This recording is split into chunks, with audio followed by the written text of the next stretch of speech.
In anticipation of Saturday's election, Foreign Minister warns diplomatic community against interference. Falana says El-Rufai could be prosecuted for his body bag threats against foreign election observers. In international news, inferno kills dozens in Dhaka Historic District, Bangladesh. And in sport, Egypt confirms 6 venues for Nations Cup.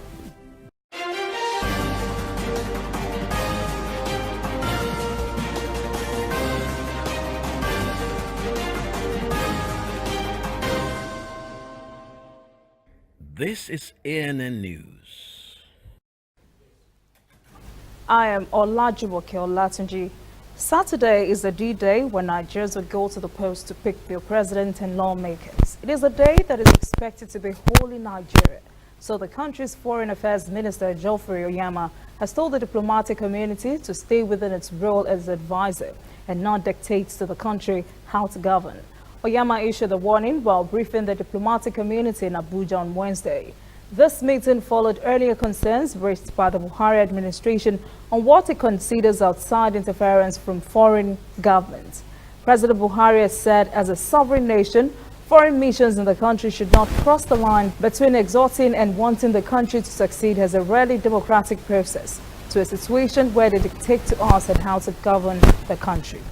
The line shouldn't be crossed from exhorting us to and wanting us to succeed, but you will also be impartial and just help and observe to see that the elections have been free, fair, and credible. Well, it appears the Independent National Electoral Commission is fully ready for Saturday's election. Chairman of the Commission, Professor Mahmood Yakubu, is gung-ho about it as he said only an act of God can stop the election on Saturday. Yakubu made this declaration while he was addressing the diplomatic community and the international election monitoring groups who have assembled in the country for almost a month now for the general elections. Yakubu's representatives at the meeting, Dr. Mustafa Leki, said the commission had put in place everything possible to ensure the election holds on Saturday. He also said deployment of materials had been completed and that the electoral body plans to surpass achievements of previous elections in the country.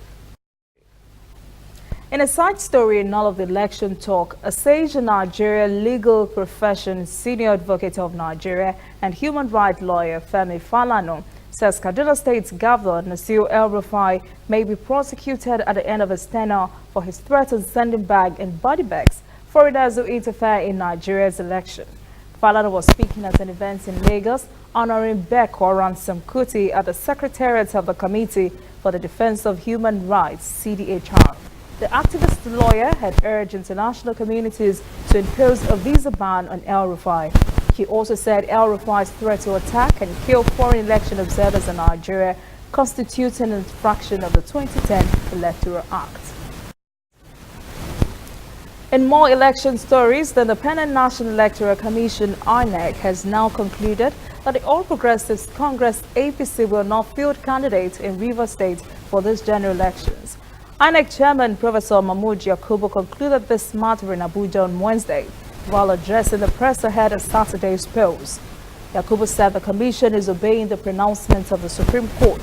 Professor Yakubu said INEC's decisions were based on the judgment of the highest court in the land, because, as he put it, the Nigerian Constitution has placed the Supreme Court as the last stop for results for any citizen. Yakubu says there is nowhere else to go declaring the Supreme Court as the end of all litigation. National leader of the All Progressives Congress, APC, has reacted to leaked audio where he was reportedly quoted as bargaining with electorates for their votes in exchange for money. Tinubu says the audio is a willful defamation. He also said that perpetrators have crossed the line into the impermissible. The leaked audio sounded like Tinubu addressing a meeting of APC supporters in Lagos last week. In a statement released on Wednesday, Tinubu said the audio was meant to paint him in a poor light. He said in the statement that politics is an arena where mischief and exaggeration may not be the best craft, but a permitted exercise of the trade. The statement says the leaked audio grossly mistranslates Tinubu's statement to imply corruption and election malpractice. Meanwhile, President Muhammadu Buhari has declared Friday a public holiday. The president says this is for Nigerians to prepare for the rescheduled presidential and National Assembly election. Many had used last week's similar work-free day to travel to their hometowns and villages where they are registered to vote. The postponement of the election took everybody back to its workstation. Now that trip has to be made again if they're to exercise their franchise to vote in this election. Moving away from election stories, President Muhammadu Buhari has sworn in 8 new federal permanent secretaries on Wednesday in Abuja. They are Dr. Bakari Waginda, Adamawa State, Dr. Muhammad Dikwa from Borno State, Dr. Mrs. Ajani Olo from Delta State, Umake Nafolabi from Edo State, Mbare Nnamdi from Imo State, Babatunde Lawal from Lagos, Festus Daudu from Nasarawa State, and Abel Eniton from Osun State. Until their appointment as permanent secretaries, they were directors in the civil service. Congratulations to them all. The Economic and Financial Crimes Commission, EFCC, has arraigned an alleged internet fraudster at the Federal Capital Territory High Court in Abuja on Wednesday. Valentine Izefe, aka Yahoo Yahoo Boy, was arrested with 20 million naira in his possession. He was also caught with 2 luxury cars. Izefe was charged on 2 counts of internet fraud and unlawful possession of 20 million naira.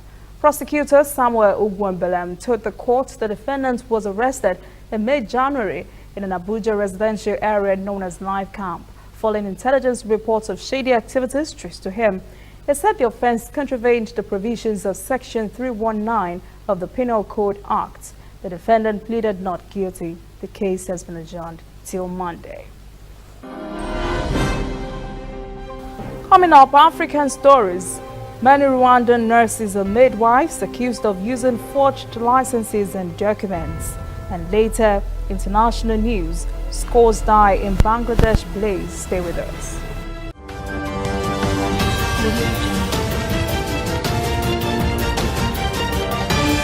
You are watching ANN.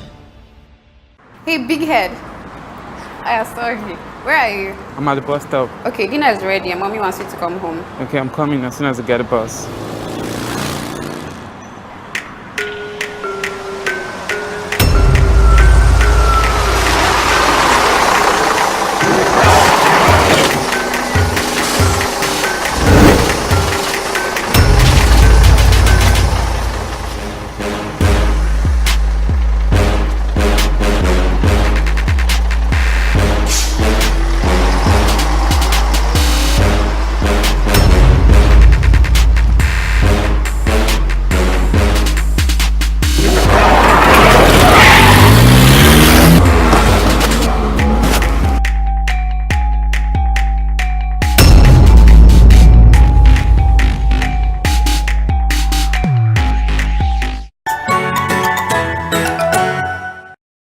We are on the road every day, canvassing throughout Africa for news you really need.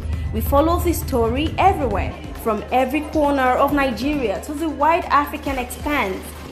We bring you what's making headlines. We connect you with news you can use. ANN, African News Network, in a truly African spirit.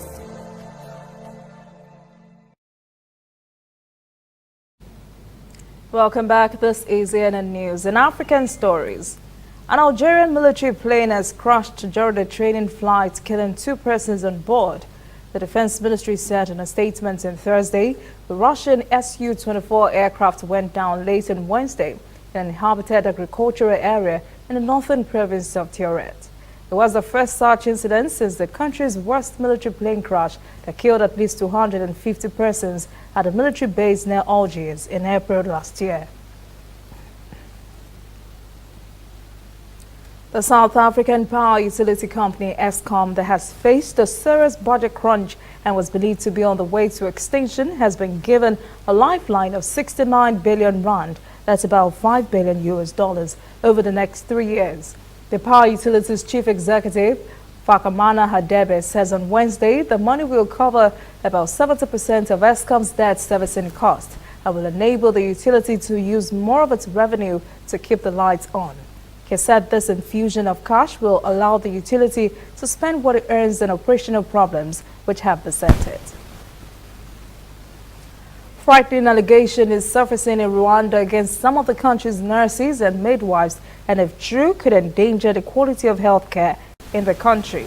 They are being accused of using forged documents. This illegal practice was exposed by the National Council of Nurses and Midwives during an appearance before the Senatorial Standing Committee on Social Affairs, Human Rights and Petition over issues surrounding the relegation of the health sector. This revelation will raise public scrutiny on the ability of some medics to provide quality healthcare services to Rwandans. Chairperson of the Nursery and Midwifery Council, Innocent Kagabo, said most candidates who fail licensing examinations resort to forgery. Zambia and Zimbabwe have shortlisted American, European and Chinese companies to build the Batoka George hydropower plant. The Ministry of Finance says preparatory studies, including engineering feasibility for the 2400 megawatt station, will be completed by the end of the first quarter.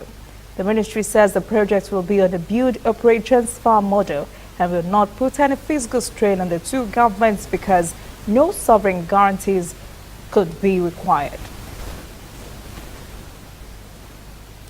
The United Nations Commission on Human Rights, UNCHR, in South Sudan has recommended in a new report on Wednesday that an investigation should be conducted into war crimes, crimes against humanity, and the country's oil sector. The commission says it has found new evidence to show the government, rebels, and other armed groups committed serious crimes. The three-member commission also says South Sudan oil interests are also responsible for war crimes and that there are strong links between the ongoing civil war and oil. The new report also accuses South Sudan national security of siphoning off oil money. The commission wants the United Nations to follow the money and wants that those involved in oil extraction could be complicit in South Sudan's war crimes. The commission is due to present its report to the UN Security Council in March. The Executive Committee of Uganda's ruling National Resistance Movement has endorsed President Yoweri Museveni as its candidate in the next presidential election in 2021, potentially extending his tenure to 40 years. 74-year-old Museveni has held office for 33 years. He took power after a 5-year war, making him one of Africa's longest ruling leaders. The ruling party spokesman, Rogers Mulindwa, said at the end of a 5-day committee meeting that the decision now goes to the party membership for formal confirmation. Opposition and right groups said Museveni has maintained his grip and power through a mix of electoral fraud, violent clampdown on the opposition, suppression of dissent, and deft co-opting of some of the opponents. His backers denied these charges and say he had remained very popular because of vigorous economic expansion, political stability, and infrastructure construction under his rule. When we return, international news. Many die in Bangladesh inferno in historic district of Dhaka. And latest sports, Egypt confirms 6 venues for Nation Cups.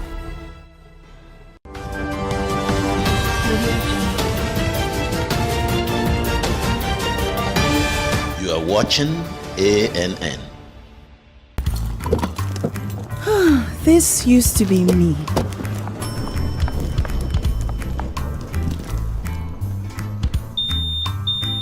But that was before I got the perfect bag. It's handy and easy to use. All I need in one compact space, just like my MTN Extra Value plan. I used to get one plan for my calls and then try to remember which data plan worked for me. Roaming was a totally different ballgame. Not anymore. I've got the MTN Extra Value all-in-one plan. If you're a data buff like me, you get extra data with some talk time. And if you like to make calls, you get extra talk time with some data. And when I'm abroad, I automatically browse, chat, and call right on the same plan. MTN Extra Value was made just for me. More of data or calls, whichever one you prefer. MTN Extra Value is made just for you. Whether in your house, at your office, on your phone or online, we are there. We have the facts behind the headlines. We cut to the chase with the news you really need. We cover every angle. We are the bigger, better news network. We are African News Network. ANN. Watch ANN News on MITV from a truly African spirit. Welcome back. This is ANN News. In international stories, Bangladesh has been thrown into mourning on Thursday after 70 persons were killed in a massive fire that tore through several apartment buildings in a centuries-old part of Bangladesh's capital, Dhaka. The buildings were also used as chemical warehouses. The devastating blaze, which broke out on Wednesday at a building in Chwakaza in the old part of Dhaka, was not yet entirely under control on Thursday morning. Fire control officials said the death toll could rise as emergency crews continue searching for survivors. Hundreds of persons, including women and children, have been evacuated from the Islamic State of Iraq and the 11 groups' last holdouts in Syria, bringing U.S.-backed forces closer to retaking the last lever of the so-called caliphate. An official from the Syrian Democratic Forces said on Thursday the civilian evacuation is expected to be completed on the same day. News correspondents say they saw at least 17 trucks on Wednesday carrying men, women and children out of the last patch of ISIL territory in the eastern Syrian village of Baghouz. SDF spokesman Adnan Afrin says most of the hundreds who had left were civilians, but also included ISIL fighters. Russia's President Vladimir Putin has warned the United States against deploying new missiles in Europe, threatening to retaliate in kind by targeting Western capitals for Russia's new weaponry. Delivering a State of the Nation address, Putin said the U.S. has abandoned a key arms control pact, the 1987 Intermediate Range Nuclear Forces Treaty, to free its hands to build new missiles and try to shift the blame for the move on Russia. The INF deal was signed in 1987 by then U.S. President Ronald Reagan and Soviet leader Mikhail Gorbachev and resolved the crisis over Soviet nuclear-tipped ballistic missiles targeting Western capitals. U.S. President Donald Trump's top negotiators will press hard in this week's talks with their Chinese counterparts to close gaps and issues spanning everything from currency manipulation to halting Beijing's practice of forcing American companies to give up their technology in exchange for market access. The big question is whether Trump will forgo escalating trade tensions ahead of a self-imposed 90-day clock that is set to expire on March the 1st, or make good on his threats to ratchet up tariffs from 10 to 25% on $250 billion worth of Chinese goods. The two sides are expected to try to hammer out a memorandum of understanding this week, an endeavor the Chinese have not addressed in public remarks. The U.S. Special Counsel investigation into the Trump administration could wrap up as soon as next week with the delivery of a confidential report to the Justice Department. Reports say Attorney General William Barr is preparing to receive a report from Special Counsel Robert Mueller, who took over an FBI investigation of the Trump campaign in May 2017.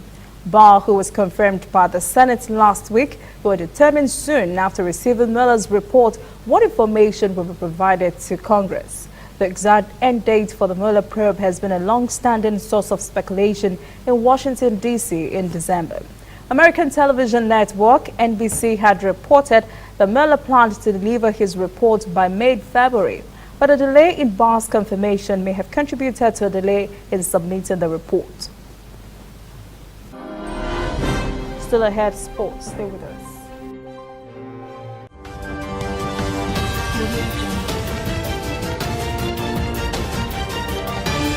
You are watching ANN.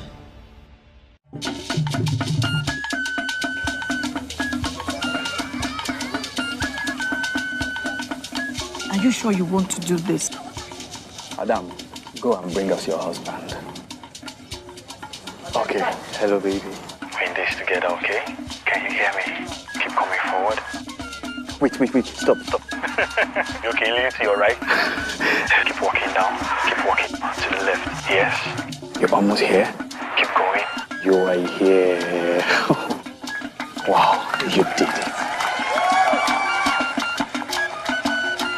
I'm just so glad I didn't have to use my cane to do this. And I am so glad no other man got you before me. Let me be your eyes.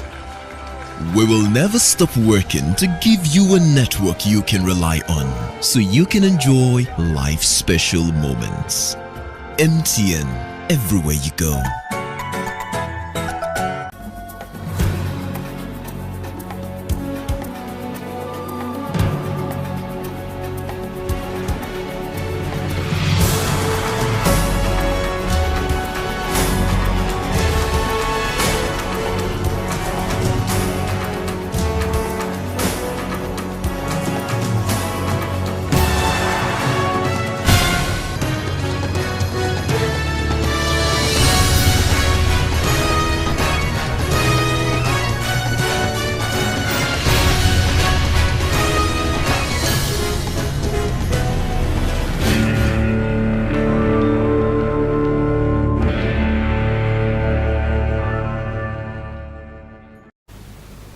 Welcome back. This is ENN News in Sports.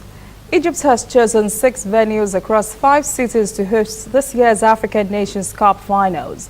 And one of the locations is the Port-Said Stadium, where 72 supporters died in the country's worst violence at a soccer venue in 2012. After a board meeting, the Egyptian Football Association confirmed that Cairo Stadium, Boujerab Stadium in Alexandria, and Ismaila Stadium are among the venues chosen for the tournament. Other venues are the Army-owned June 30 Stadium on the outskirts of Cairo and the Suez Stadium. The 74,000-seater Cairo Stadium hosted the finals of previous Nations Cup tournaments in 1986 and 2006. The Port-Said Stadium was closed for 5 years after the 2012 disaster that followed a league match between Al-Masri and Al-Ahly. And finally, the Botswana Football Association has sacked national coach David Bright after the team performed poorly in the 2019 Africa Cup of Nations qualifiers. The Zebras are left with 1 round to play against Angola next month, but remain winless after 5 matches. Bright was appointed for his 4th stint in charge of the team in 2017. Too bad for the team. And that is ENN News this evening. Thank you for joining us. For details on this and all the stories, visit our website, ENNAfrica.net. Conversation continues on our social media platforms, Twitter, Instagram, and Facebook at ENN Africa TV. I am Olajumoke Olatunji. Have a pleasant evening.